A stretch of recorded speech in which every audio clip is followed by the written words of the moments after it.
Hi, I'm Paul, and today we're going to be talking through some of the latest Upshot product developments. If you're ever wondering where to find these updates, you can always click on the What's New in the top right hand corner of your account. This will detail all the latest updates and several of the elements I'm going to talk about today.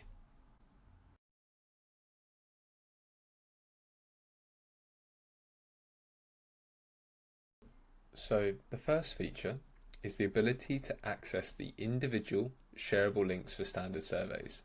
Standard surveys can be a really powerful tool on the system as they allow you to know exactly who the feedback to a questionnaire is from.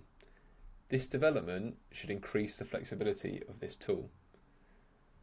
This means that rather than being reliant on an individual completing a survey via Upshot's automated email or yourself and colleagues entering paper copy results on their behalf, you could now distribute the unique link to the individual via other communication channels for them to complete, such as text, WhatsApp, mail merge, etc.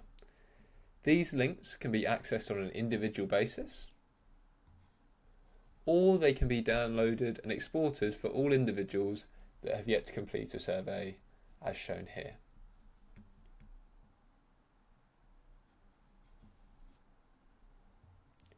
This development also gives organisations more flexibility to customise more of the content around the link, whether that be the formatting, branding, or the email address this comes from.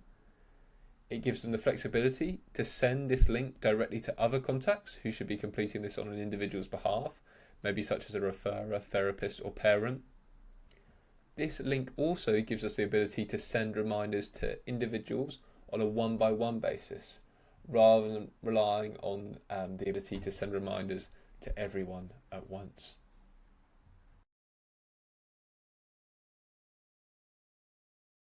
We are now going to look at some updates in relation to postcode data on the system. So first off, when a valid postcode has been entered on an attendee's profile or on a location, a small map will now show beneath this to give a more visual representation. The map can be clicked on for different levels of zoom as well. The associated information produced by a valid postcode in relation to the administrative geographical areas, such as ward or local authority, now reflects the current UK boundaries and terms.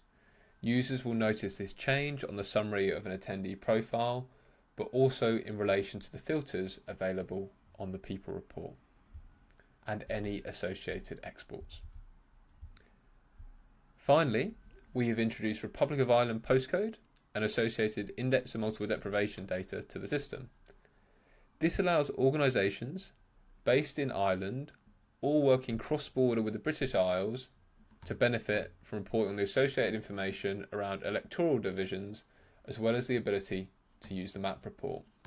So here we can see an attendee based in Dublin now features on the map, which was not the case previously.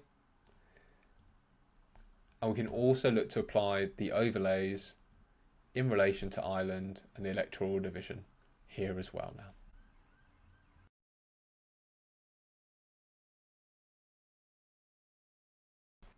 To improve transparency and auditability, the attendance report for headcount sessions, or when exporting as a database table for register sessions, now includes the following columns: created on, created by, edited on, and edited by.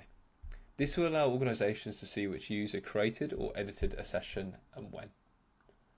So here, if I download my register sessions as a database table, I would then be able to see these additional columns.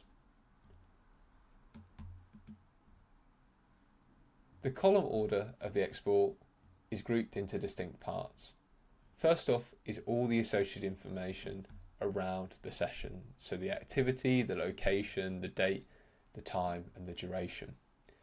The additional columns can be seen here. When the session was created, the date and the time, which user created the session, and then when it was edited, again the date and the time, and by which user.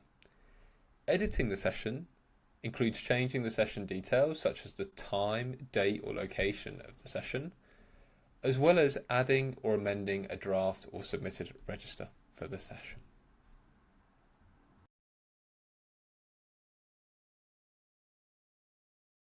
Finally, in addition to our existing support offering, we have added a beacon to the system that users will see in the bottom right hand corner of every Upshot page. This tool will help users find support they need more quickly by highlighting the relevant guides based on the page the user is on. As we can see here, these pages are relevant when I'm on the home page. But if I was to navigate to one of our reports, such as the statistics report, we will see the guides change there. This will contain the same guides found in our regular support section, including the videos and various links. Users can also search within this to find the guides they need, and can also use this as an opportunity to email us as well with any further questions they have.